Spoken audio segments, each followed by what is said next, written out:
Hey there, it's Tom Jordan. As always, it's great to have you. We have a big show today. It's very important, and we're going to dive into this attempt to dramatically change societal norms in one far left state prior to the Democratic Party losing its power and authority to do so in this current lame duck session. We're talking about the state of Michigan right now, and they're already this week trying to push a bunch of things through, and that includes to essentially nullify an entire state population's votes in this next election, any election, if the national popular vote chooses a different candidate. We're going to get into that as well. This lame duck session in the state of Michigan revealing this the glaring gaps that exist between the political rhetoric of their campaigns and the values of the average American citizen. Several of these issues are being put up for votes this week that deal with this radical ideological progressivism, even though the GOP has really obviously struck a chord with voters by framing these stances simply and directly. They're very open about, the Republicans are, mostly about where they stand on certain policies, where the Democrats run in these campaigns as if they're more moderate, and then as soon as they win, or in this case lose, they're going to try to ram down these far left progressive policies prior, in this case, to them losing power at the beginning of next year. So what are we talking about here? We're talking about, giving driver's licenses to illegal immigrants, giving Medicare to illegal immigrants, allowing biological boys to play in girls' sports, preventing libraries from taking out sexually explicit books like pornography without a court order. They won't be allowed to do that so children can continue to have access. When you hear the phrase, we're against banning books, this is what they're talking about. They're talking about they're against banning pornography in school libraries and public libraries in general. That's what they're defending here, Democrats, I'm saying. Also, there's an effort to teach students how to have homosexual sex, keep that in the classrooms, and to help them transition genders without parental consent. That would be legal in the state of Michigan.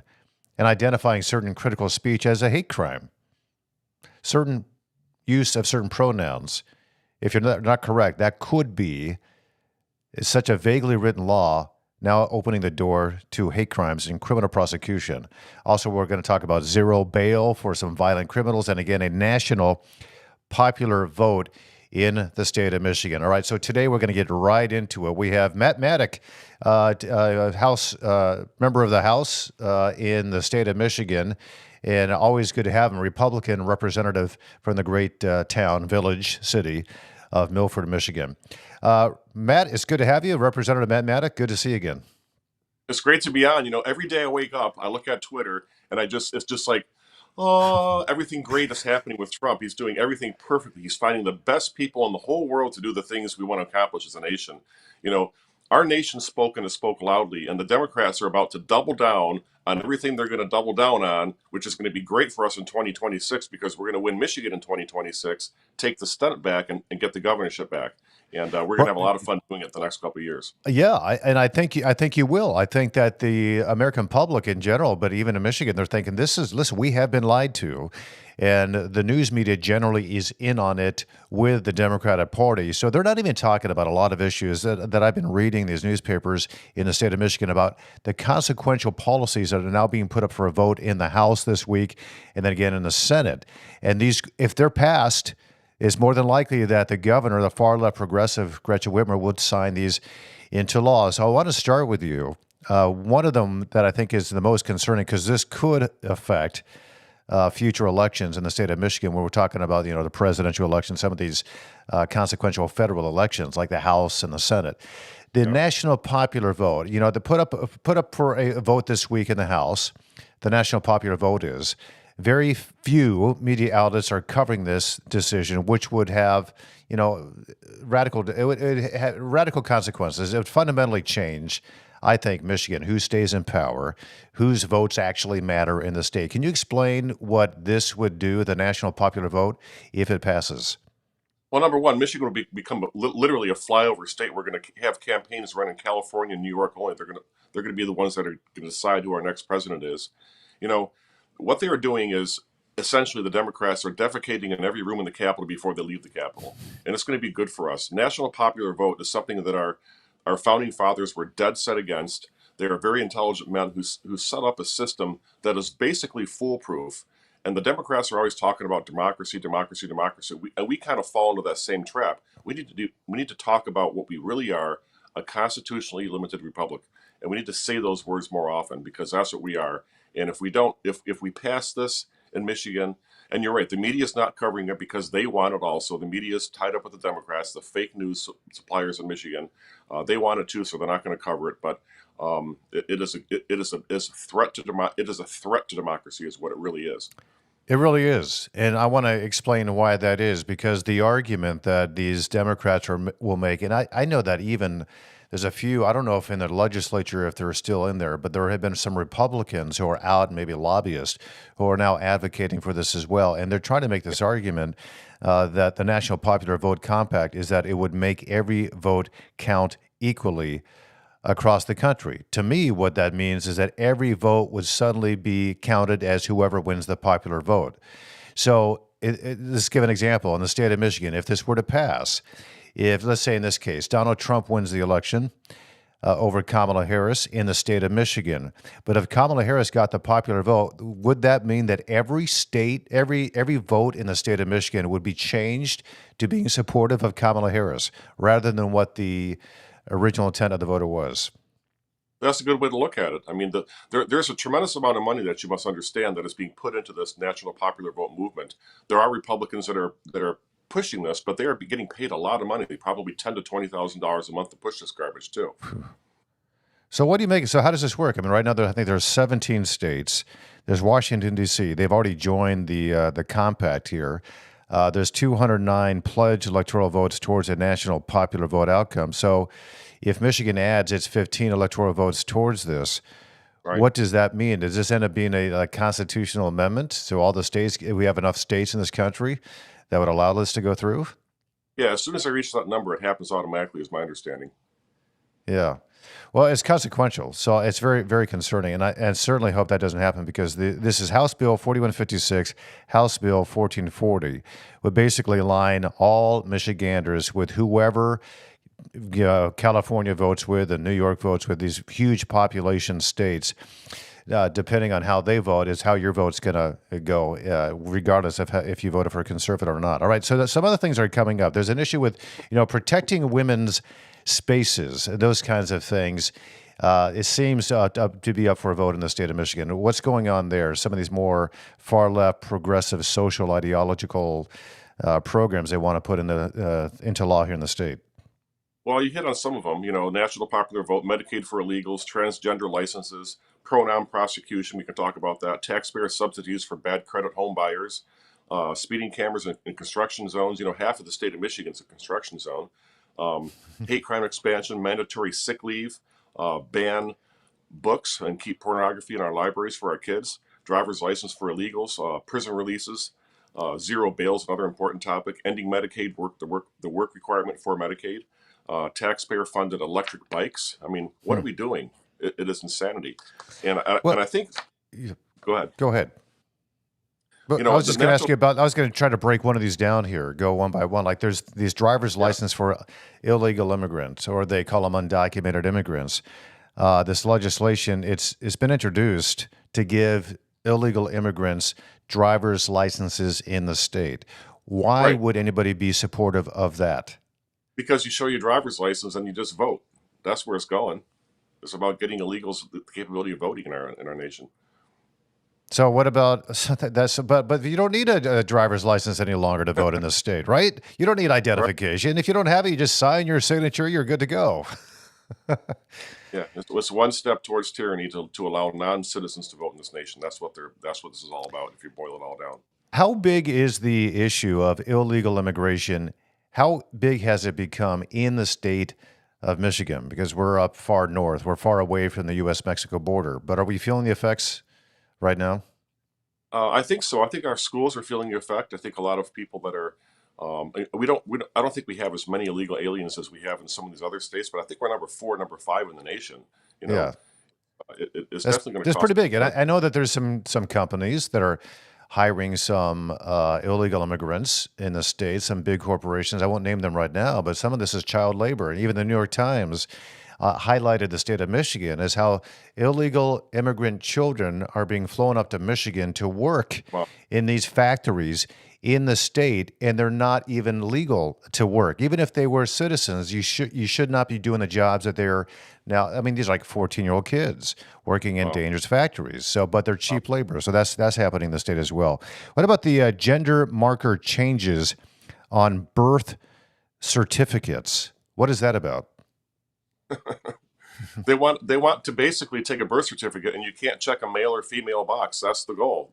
They are homogenizing our genders is what they're doing. So they marked it a little like a gender option is X, not M Yeah, or F, male or female, but yeah, just put X.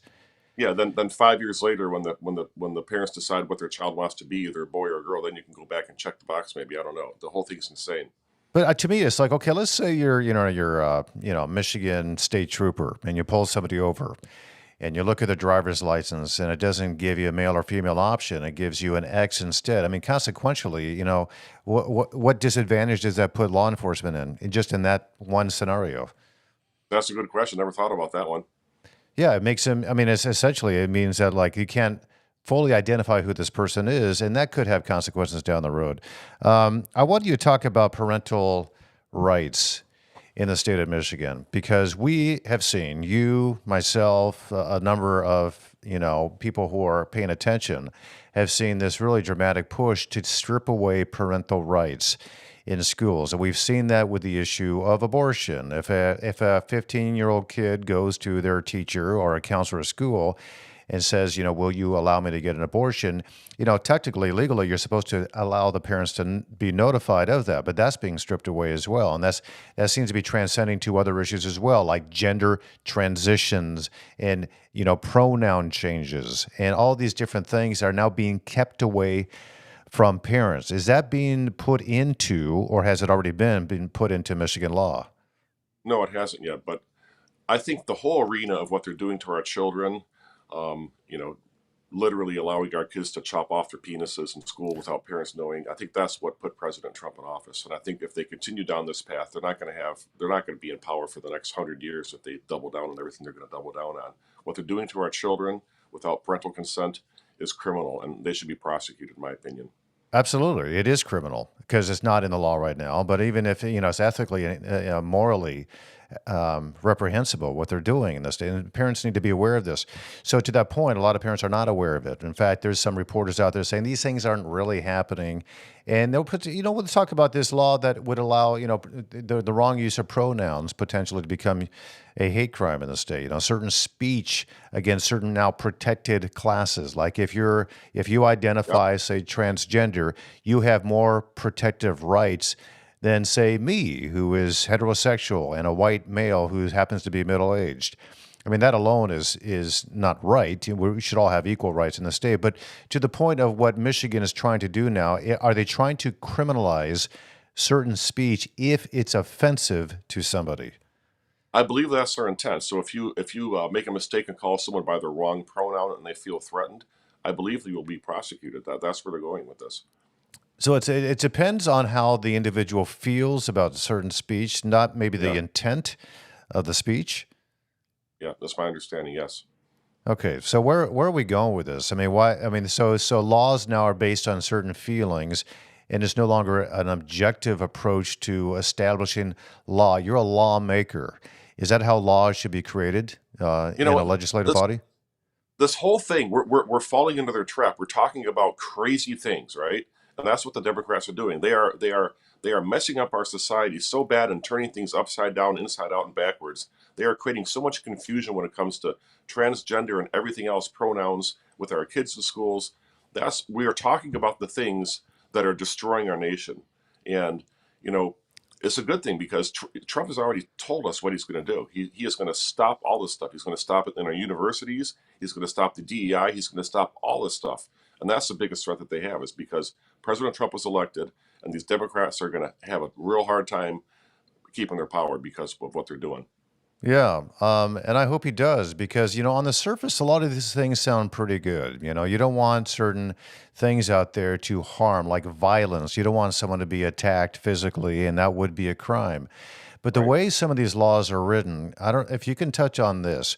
The way they're written, and I'll read through them, and they're very vague. Like if you can say Very if some yes, speech is offensive or intimidate, if you would go and intimidate someone to make them feel like they're being threatened with violence, that ends up becoming a crime. But you'll hear some of these reporters come out and they're defending this legislation. It's like, no, if you read the actual words themselves, they don't specifically say that if you use the wrong pronoun that you'll go to jail.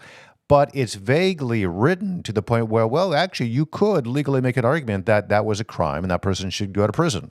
Isn't that right. right? If you have a Democrat prosecutor, the laws are written so vaguely that they can interpret the way they want to. And if you have a Democrat or a leftist prosecutor, they're going to weaponize this against conservatives, especially.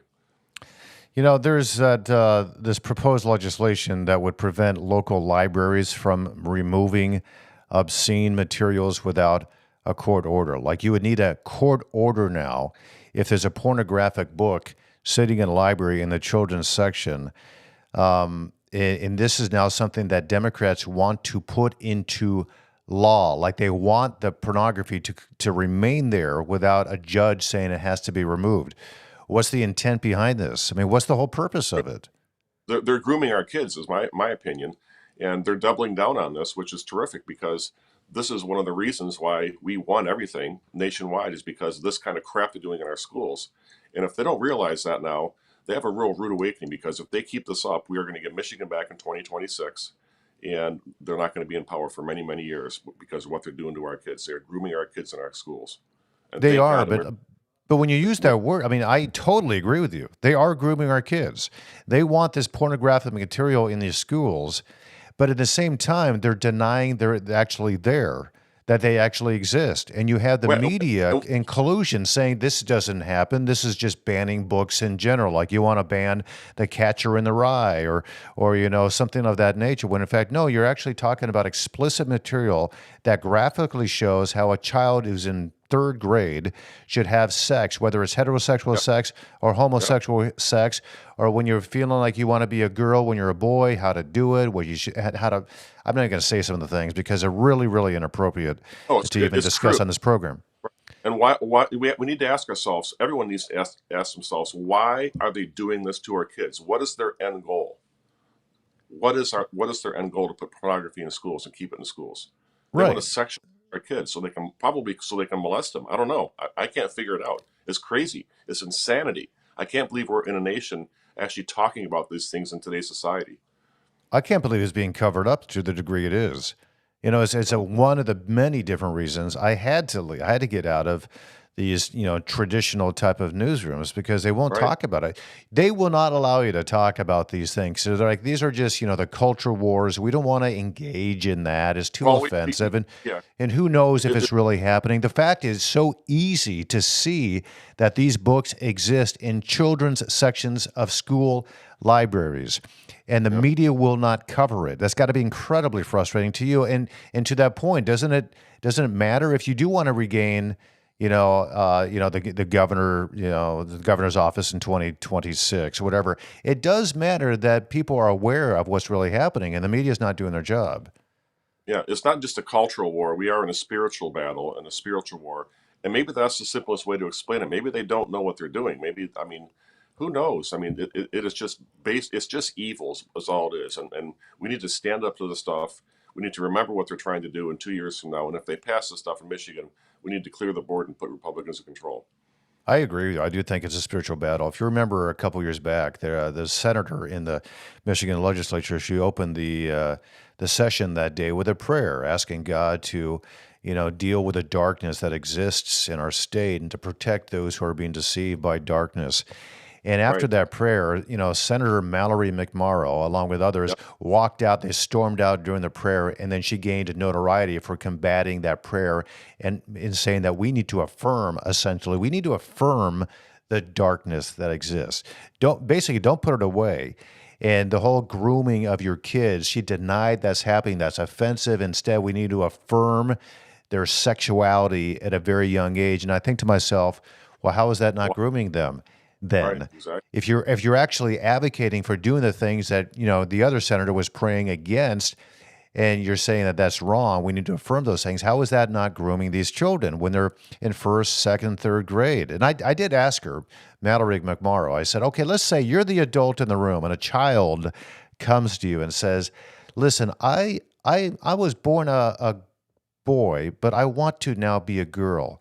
And I asked her, what would be your response to that? She said, only supportive. You have to affirm it. You have to help that child along the process of transitioning.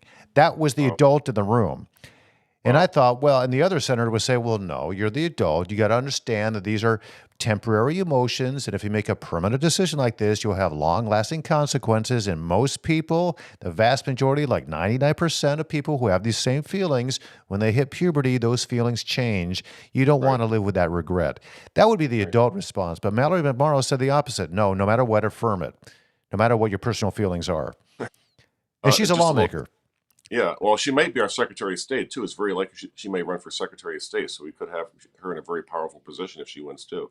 We need to All right, shut so that that down. means 2026 is incredibly consequential. Is that when the Yeah. Secretary of State's race comes up Yes. in, Yeah. in 26? Yeah. All right. Well, you got to be concerned. Absolutely. Yeah.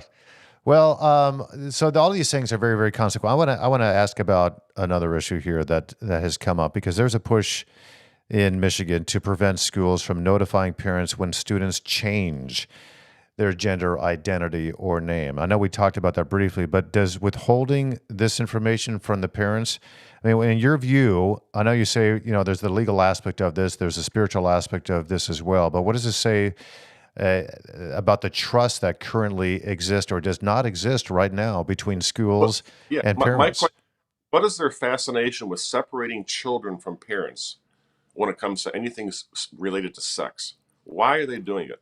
Why are they doing it? I mean, we need to really ask ourselves and dig deep. Why are they doing it? I don't. Right. I don't understand.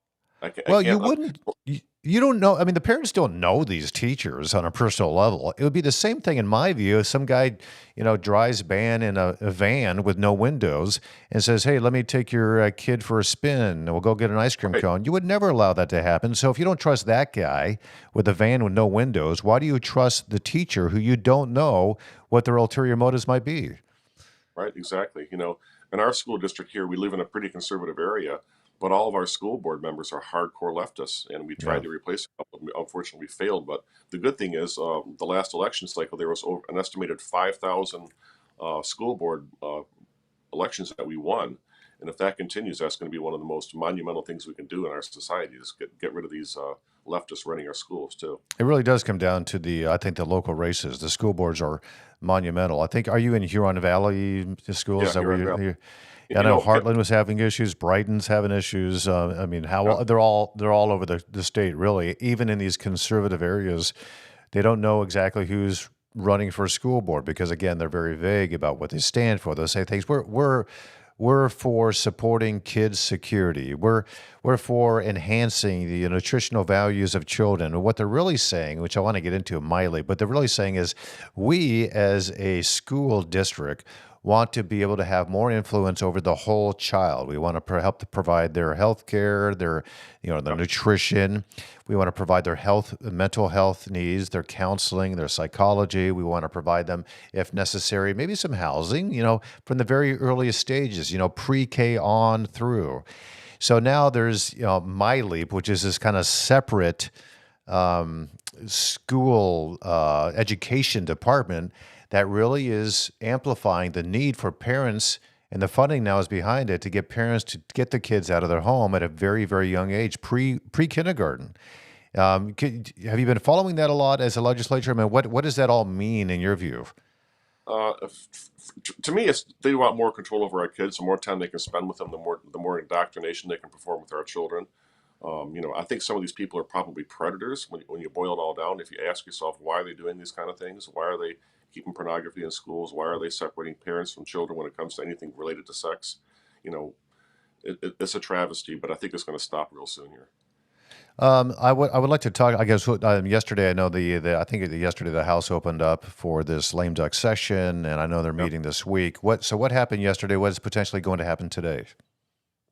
They had about 40 plus bills that they were planning on voting on, but fortunately, one of their members did not show up yesterday.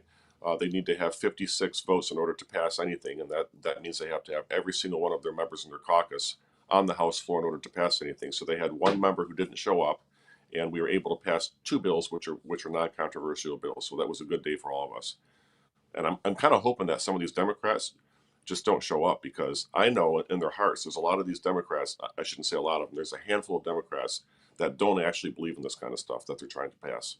I know that's the case. I totally agree with you. In fact, there are many who are just like, listen, even when it comes to the abortion, these extreme abortion bills that have been voted on over this past year, there's enough to kill those bills, but the intimidation from their leadership is pretty severe. And they kind Yeah. of goad him into voting yes on these things. It's lockstep with the Democratic Party, and that's what they call unity, mandated compliance with their particular ideology, or else you'll be censured and all these different, consequences if you disobey the leadership. So today, I mean, that was yesterday. Do you feel like a lot of these things this week are going to be put up for a vote and then passed and then sent to the Senate? I hope not. Like I said, I hope there's a handful of members that decide not to show up and call in sick, maybe with COVID. But you're right. There's going to be a tremendous amount of pressure put on these members who are not going to show up, firing their staff, for example, maybe kicking them out of caucus. There's a lot of things that leadership does to twist arms in Lansing, and that's both sides of the aisle too. Can you talk about the mentality of those individuals that acquiesce, even though it goes against their conscience? I mean, isn't the reason why you go to serve in a legislature or any political body to serve your community in the way that your conscience dictates? What ends up transpiring when people get into, whether it's the House or in the Senate, some political office, to where they really feel the need to acquiesce and then to go and maybe vote against their own conscience? So why would you do that? I mean, I would think that if I was going to go serve in the legislature, I would do my time, I'd fight for my community, and then maybe get out. I don't know. It might lead to another political position.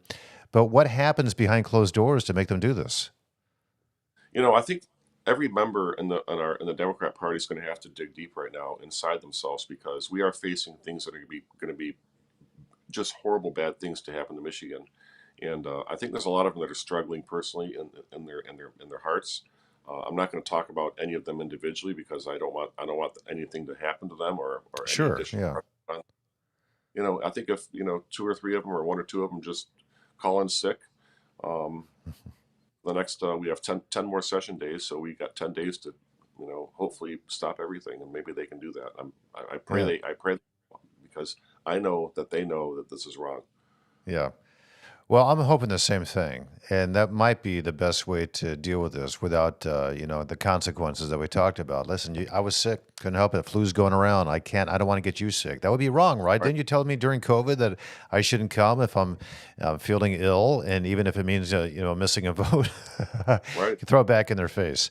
Can you tell? I'll let you go after this, but I want to touch on the sentiment now. I had a text overnight from my brother who lives in Australia, and he's watching with great interest what's happening here in the United States, because I don't know if you know this, but in Australia, their politics have given way to socialism, and they're very, it seems nice on the surface, but when you live there for a time, you realize many of your rights have been taken away from you as a citizen of Australia. So he's from here, and he's watching what happened with Donald Trump taking office, and he was incredibly encouraged that he believes that the veil is being stripped away from people's eyes, and they can now see more clearly after these many different years of being lied to about this quote threat to democracy that Donald Trump is, or somehow he's Adolf Hitler and all these horrible names, when demonstrably he's the opposite of those things. And it may very well be that the party accusing him of those things is actually the guilty party, so to speak. So this sentiment that you're feeling and you're noticing, that you kind of touched on at the beginning of our conversation about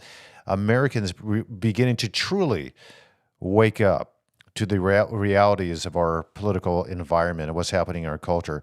You seem encouraged by that. Oh my gosh, I can't tell you how much I'm encouraged by it. Another thing we need to do also, free speech is the mechanism uh, to stop communism. And if you are a Republican, if you're just on Facebook, forget Facebook. It's nothing. It's garbage. Go to Twitter, get a Twitter account, and join in the free speech movement, because that's how we win. The more people we get on Twitter and on that platform, chiming in. But I believe President Trump's going to inspire leaders and people all over the world to stop fighting the socialism and communism that we have all over the Yeah, world. because it's Australia. deadly. It leads to oppression. I mean, socialism and communism leads to oppression. Marxism and those Yep. ideologies that are being taught in our academic institutions, it leads to people being oppressed in ways that they never thought would be manageable. This whole dream of a utopian culture and society is a pipe Yep. dream. It will never come to fruition based on those ideologies. Good and evil, and I think good's going to start winning and evil's going to start losing in this nation and across the world. And praise Yeah. God for that. Praise Um, God. You're right on. I'm totally with you on this. I just hope that the media becomes more honest about what's truly happening in your capital of Lansing there, because they're not covering this stuff. And when they do, they argue against the real impacts of this legislation if it gets through. So we'll be watching this week along with you. Appreciate the updates as things go forward this week. Today, Thursday, and I don't know if you're meeting on Friday as well. But wish you Godspeed, all the best. And God bless you. Representative Matt Maddock, Republican out of Milford, fighting for the good cause. Appreciate it so much. Thanks for all you do, Tom. God bless you.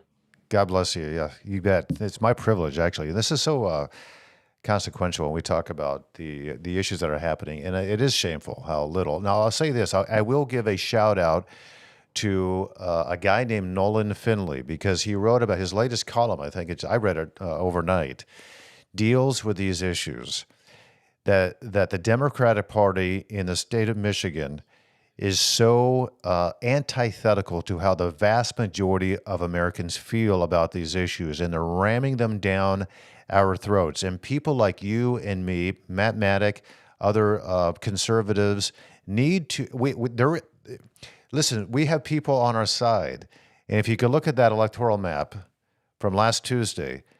Most of the states in this country are red. They're not buying into this garbage anymore. So you do have a voice, and go out there and use it, whether it is on Twitter, which it's true. Matt Maddock is correct. That is one of the very few places now you can go where you will have a variety of opinions that are allowed now to maximize their voices. And that is democracy.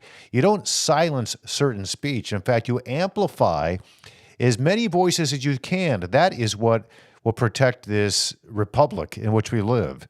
If you want to call it democracy, freedom comes when as many people can shout, if needed, their opinions as loudly as they can so people hear them without shouting other people down and telling them they have no right to speak. That is not democracy, and that is currently what is happening this iteration of the Democrat Party. They absolutely want to silence anyone who disagrees with them, and they're very open about it now, and they're demonstrable in their intentions. There was Hillary Clinton who came out. The media needs to do a better job. We need to help educate the media so they have the right narrative. And they're blaming the loss of Kamala Harris on, quote, disinformation. We're going to get really into this tomorrow with Hillsdale College and the whole purpose of the First Amendment, the right. That's why the United States is so unique. Leaders from around the world are coming to this country saying, hey, listen, their people are putting out articles in newspapers that are challenging very openly their government officials, and there are no negative consequences to it. They're allowed to do this. And look what's happening. They have more freedom for every individual in that country as they lament their policies overseas. This is France I'm talking about, back in, 200 years ago. Very impressed with what the United States was allowing its citizens to do. We need to protect those God-given rights that the founders recognized when they founded this country.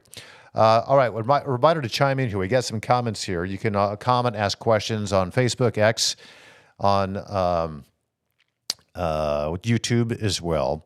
Of course, this will be on Spotify and will be on Apple Podcasts later in the day as well. Let's start. I've got a few here we want to bring up. Let's start off with Cameron is going to bring them up. Charles Beatty's back. Good to see you, Charles. Is there anything we, the people, can do to fight this if passed? Can we, or how do we start a ballot measure to change Michigan Constitution to do away with this garbage? I'm going to assume, Charles, that what you're talking about is this the National Popular Vote Compact. The only thing you can do in that, I think, is to do what you are saying. I think that the legislature can make a law. This can probably be reversed if it is passed. But the problem becomes, we can be reversed in the state of Michigan. But if they get enough electoral votes to vote for this national popular vote compact, then we're in big trouble. That changes the United States Constitution. And I don't know if the Supreme Court can do much about it either, because that's how it's spelled out in the Constitution. If you want to make an amendment, although I do think there's as I'm thinking about it, there's absolutely a legal argument to strip this away, because you can't create laws that violate individual rights. And one of those individual rights is that every individual who is a U.S. citizen has a right to vote. And again, this is exactly how it will work. If you are voting in Michigan and you vote for a candidate who actually wins the state of Michigan based on the electoral votes in the state, that they win the majority of the votes in Michigan, but then the national popular vote selects a different candidate, that means all of the Michigan electoral votes instead go to that candidate, not the candidate you voted for. That's how it will work in every single state. So if California, huge population center, New York, huge population center, Massachusetts, you go down the list, if those far left liberal states with these huge population centers vote for a liberal, but you and your state votes for the conservative, it doesn't matter. The liberal wins, and the liberal takes your specific votes. That's why would be such a travesty. It would infringe on your rights. So I do think, Charles, to answer your question, that, yeah, a ballot measure would be good. That would change the state's perspective on this if it passes, if it goes to a ballot. But again, if enough states vote for this, that means it becomes a federal issue, and it would have to be dealt with by the Supreme Court. Or if this movement again goes to all these different states and they realize, oh no, what we have done was wrong, let's reverse it. If enough states reverse it, then that could be a solution as well. But yeah, it's a very, very dicey situation we're walking into here with this national popular vote. It is wrong, and it infringes on your rights. Charles, great question. Thanks so much. Let's bring up another comment here. It is Annie. Speeding cameras in construction zones allows the state to circumvent your right to face your accuser. Look at past California litigation on this. Please, everyone, voice your opposition to this. Annie, you're absolutely correct. That is what happened in California, and there's been a lot of legal arguments against the fact it's not constitutional. Every accused individual, you just nailed it, has a right to face his or her accuser, and your accuser can't be this inanimate object, namely a camera, that catches you. And then somebody eventually looks at the photograph and sees you down the road after the camera. There's no witness to it except a camera, and a camera is not an individual. A camera is not your accuser. You can't push back on a camera. There are no consequences to a camera unless it's just smashed to smithereens, which hopefully would be the consequence, because if this does get passed, that's the only, I think, fair solution to it. But yeah, you're right. It would be unconstitutional for that to happen. It's been passed in many states, and I don't understand why there wasn't enough pushback or enough honest judges whose job in these circumstances is to make sure that the laws that are passed always are in the framework of the Constitution to protect your rights and your liberties. And not enough judges have that ideology and that mindset as they're ruling on these cases. All right, Annie, thank you so much for that. Appreciate it. Another question, another comment here. The engineer is back. I haven't done my homework on this, but I believe there are some 6 gun control bills that Democrats want to pass. Is that true? I also have not done my homework on that, the engineer, either. I didn't see that on the list here of things that are up this week.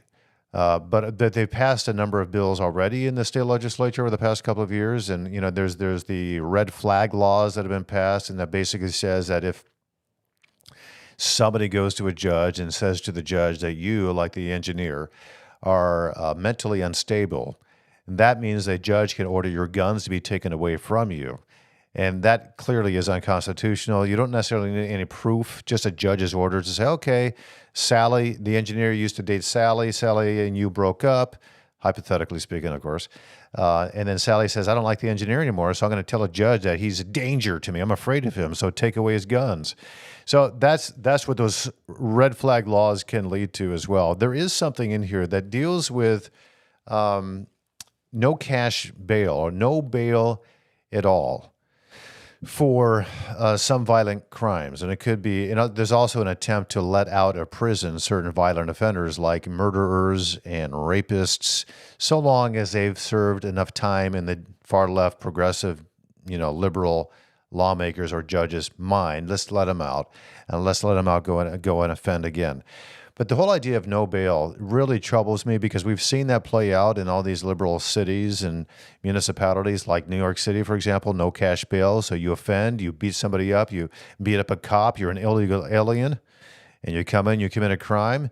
They charge you, you get your photo taken, your mugshot, and then they let you right back out on the streets. And there's many cases where you have dozens of offenses by the same individual. This is like cyclical thing happening here, letting you back into jail, you get arrested, put you back out on the streets, so you can offend again, go back, and it's this vicious cycle. And in the meantime, there's all these innocent victims out there who are not getting justice, and they may never under that type of a situation. What do you do? So if your guns are taken away from you, which is what Democrats really ultimately want to do. In fact, Kamala Harris, when they speak openly, when there's not an election coming up, they talk very freely about what they want to do. A lot of Democrats want the ability to just go in your home and just check.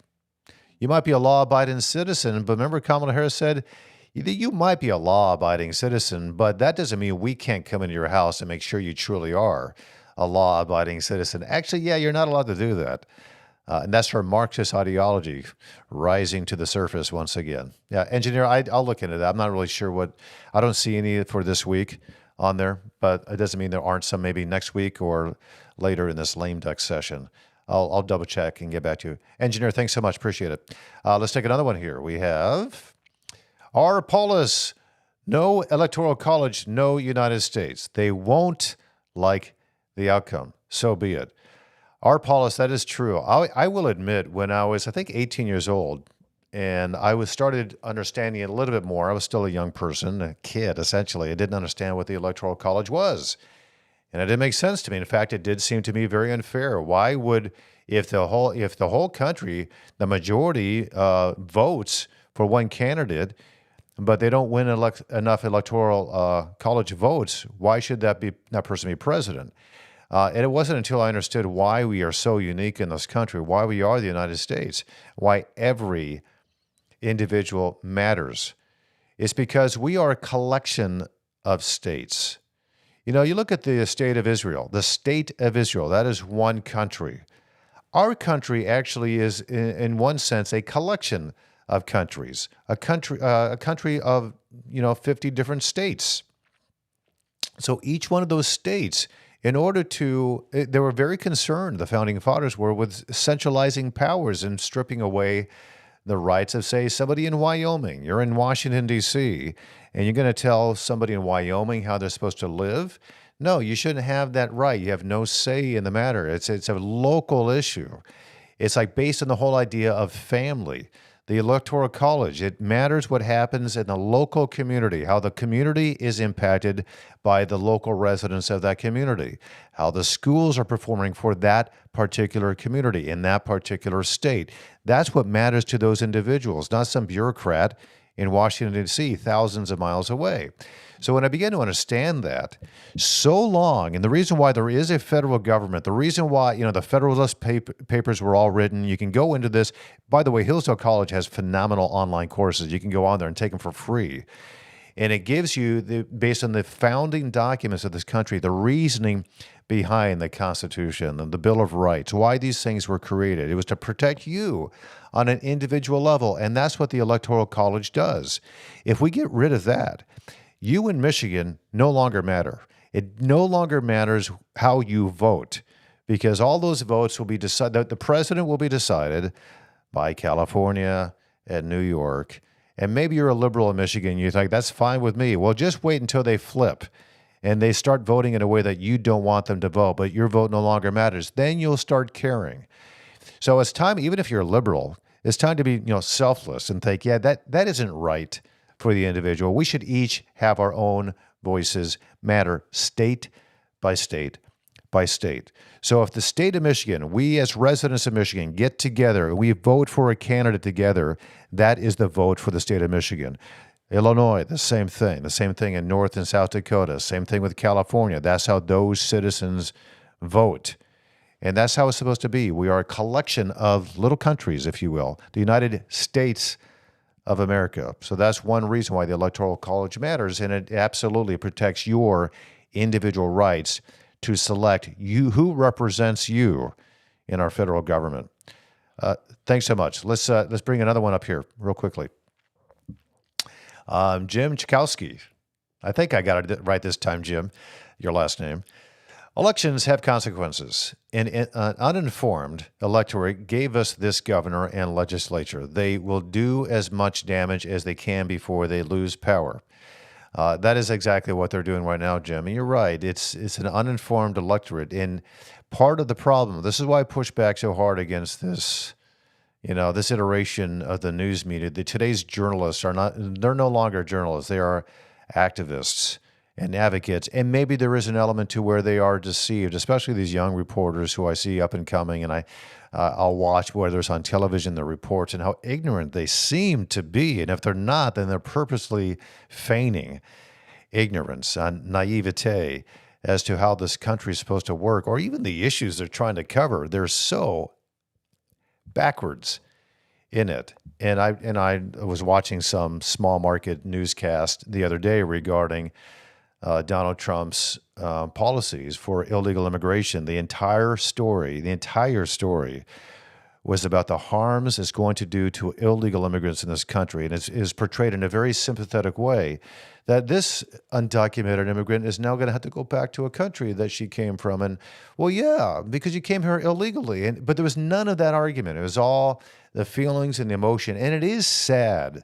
They have been suckered by being lured into this country in an illegal manner by Joe Biden and Kamala Harris, and really the entirety of the Democratic Party, who pretended this whole thing wasn't happening 2 years ago, when there were millions streaming across the border. And I've said this before, but I was orchestrating news coverage down at the border back in 2021.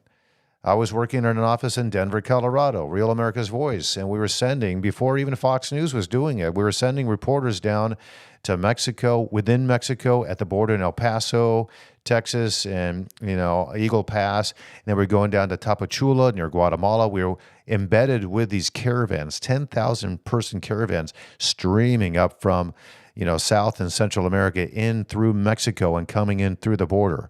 That was happening in 2021. And the media pretended it wasn't happening. And then Fox News early on as well, thankfully, Bill Belugian, you're probably familiar with him, got involved as well. And he was going down to the border and paying attention to this. And it started to rise to the surface. But even then, in 2022, in the fall of 2022, there were members of Congress who I would speak to said, there is nothing going on down there. There is no attempt by this administration to open the doors at the border to allow illegal immigration to continue to come. That was 100% incorrect. And it was a flat out lie. And then the media, journalists I would talk to, oh, this is just a manufactured crisis. There isn't anything going on down there. Reporters saying this to me. And I said, well, are you okay then? At that point in 2021, there may have been, 3 million, 2.5 million that year alone that had come across the border. That's a record. Are you okay with that? Oh, that's not happening. Ignore it, Tom. You're just a conspiracy theorist. Like, no, I'm a reporter. I'm the head of this newsroom, and we're covering it. I got reporters down in Mexico, and they're all admitting that the reason why they're coming across is because Joe Biden invited them, is what they're saying. That's what they're being told by these various non-government organizations, these NGOs and whatnot, hired by the United States to help them come across. It was so convoluted mess, and a conspiracy, I think. So anyway, all of that happening, and I forget why I went on that tangent, but I think basically it's the media that you can't trust any longer, because I don't think we don't have an informed electorate, because the ones who are supposed to inform you are themselves not informed, and if they are informed, they're feigning ignorance. That was my point in all of that, and that was just one example. of how our country gets destroyed because of all of this uninformed electorate issues. All right. Thanks so much for that. Let's bring up another comment here. It's, hey, Carlene Hodges. Hey, good to see you, Carlene. I'm going to call you Carlene. I think you know Orlando, don't you? Obviously, the Michigan House does not recognize the Trump mandate. Don't you think they should realize Michigan voted for President Trump? I do. Very much so. In fact, even Governor Whitmer, this is how, so the governor in the state of Michigan, Governor Gretchen Whitmer, she's come out and says, we're going to try to basically, I'm paraphrasing, but we're going to try to reach common ground with the Trump administration. And again, she's feigning cooperation. She's feigning that she's willing to be more of a moderate. I hope she is.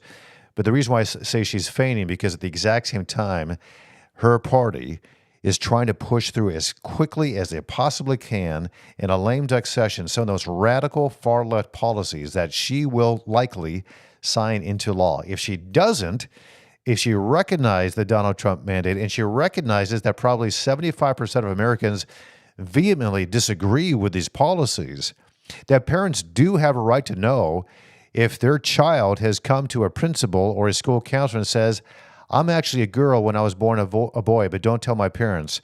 No, you should tell their parents. They care more about that child than you do, regardless of what you're being told by these far leftists that parents are somehow evil and want to harm their children. That is such an extreme position.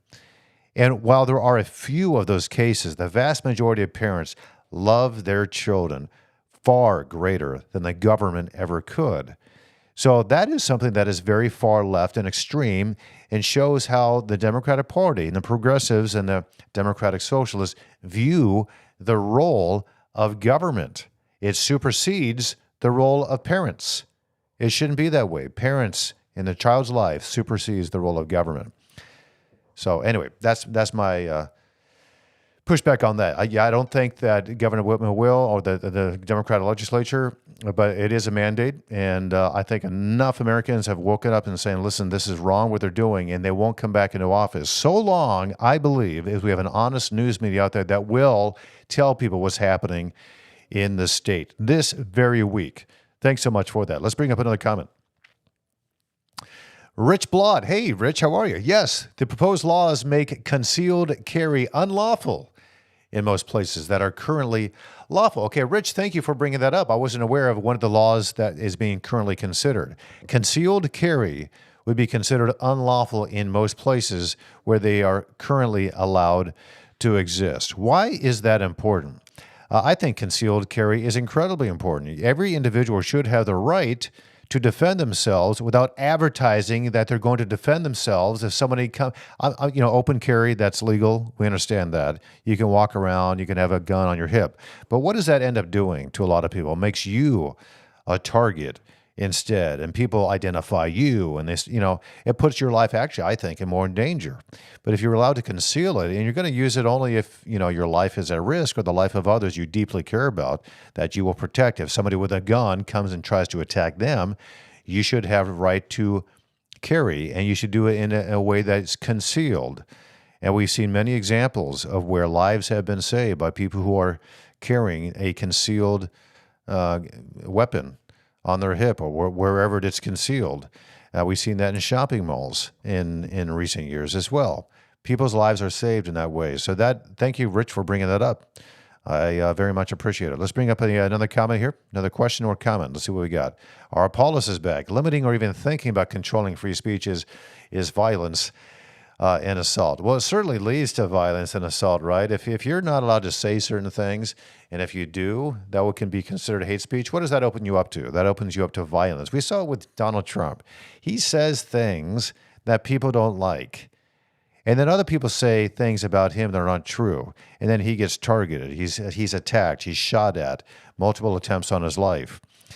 So yeah, it does. I think the even if it's offensive speech, if somebody gets offended because, being offended is really, it's not an objective thing. People get offended for different reasons, or maybe they don't have a whole lot of resilience in them, or you turn your paper in a school, and the teacher says, this is horrible, you get an F, here's how you can do it better, and that's offensive to you, and you go home crying and whatnot, and that's offensive.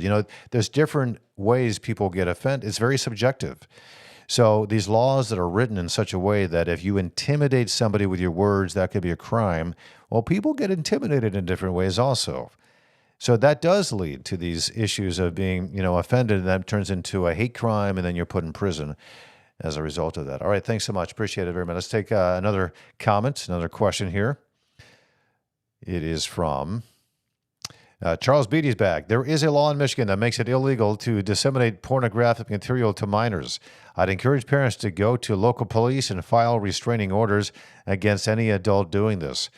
Yeah, it's true. And listen, if there's pornographic material in a school, that begs the question, does that mean that the school library can be convicted of a crime by disseminating pornographic material? There's laws that are conflicting one with the other. And I would bet, Charles, that this current party, if these laws are put in place, that pornographic materials and inappropriate materials can't be removed from a school library without a judge's order, that same party would try to strip away laws like that make it illegal to disseminate pornographic material to minors. Just watch. Hopefully this doesn't play out, and hopefully there are enough Democrats in the legislature who are very aware that all this stuff is wrong and it is bad. All right, I want to bring something up here because I wanted to get to this. This is big news yesterday when it came out. The major legal win for President-elect Donald Trump, former president. A New York judge has agreed to pause the court deadlines in the high-profile case, concerning Trump's recent convictions. The ruling announced yesterday. It means that Donald Trump avoids the possibility of serving up to 4 years in prison. You see him right there, Judge Juan Merchan. He granted the stay, surprisingly, suspending all of the upcoming deadlines, including the sentencing, which was originally set for later this month, November the 26th. Now, he's going to review, Judge Merchan is, Donald Trump's claims of presidential immunity, how they apply to this case, and it's a critical argument for following a Supreme Court ruling that presidents enjoy certain protections from prosecution. And remember the case, this is the Stormy Daniels case where he signed a non-disclosure agreement with Stormy Daniels, and then he wrote those down as legal fees. But the judge and the jury in this case said, no, those were not legal fees. Those are actually campaign donations is what those were, without any evidence that was in fact the case. It was a legal agreement that the lawyer had paid, and then Donald Trump was reimbursing his lawyer. That's what that whole case was about. And now these Democratic extremists are saying, oh, he's a felon, he's got all these charges against him. Those were the charges. Each time he put in his accounting thing, legal expense, they classified that as a felony. When I don't know if that's ever been charged that way before, ever in the history of that particular situation, or at least in the context that was similar to a non-disclosure agreement, right? So former Attorney General Bill Barr, he noted that in his view, these cases are not going to go forward following Donald Trump's victory, reflecting, I think, a growing sentiment. Prosecutors may lose legal ground in these cases. Donald Trump's legal team is now exploring options to move the case to federal court or appeal this case under the Supreme Court's immunity ruling. And although Trump was found guilty, remember 34 counts related to business record falsifications. A lot of legal analysts argue that, listen, he's unlikely to face any jail time with further appeals, all but certain in the case. So that was a major ruling. The whole case was bunk. Anyway, again, he put in a legal fee as a legal fee in the booking, and they said, no, that was a campaign donation because you signed a non-disclosure agreement to keep certain information from coming out. So anyway, it's all political weaponization, again, of the judicial system in the states and also at the federal level as well. That's going to do it for this edition of Tom Jordan Live. Very much appreciate it. We got a big program coming up tomorrow. We're going to concentrate on free speech. And now this push by far leftists to censor alternative media because they don't like the what it led to in the outcome of this past election. That there was more transparency. So we need to shut down certain sides so we can win next time around. That's happening right now, and it is building and is gaining steam. And the pushback to that is good. We need to do that. We'll do that tomorrow right here on Tom Jordan Live. Thanks for watching. Until tomorrow, God bless you. Have a good day.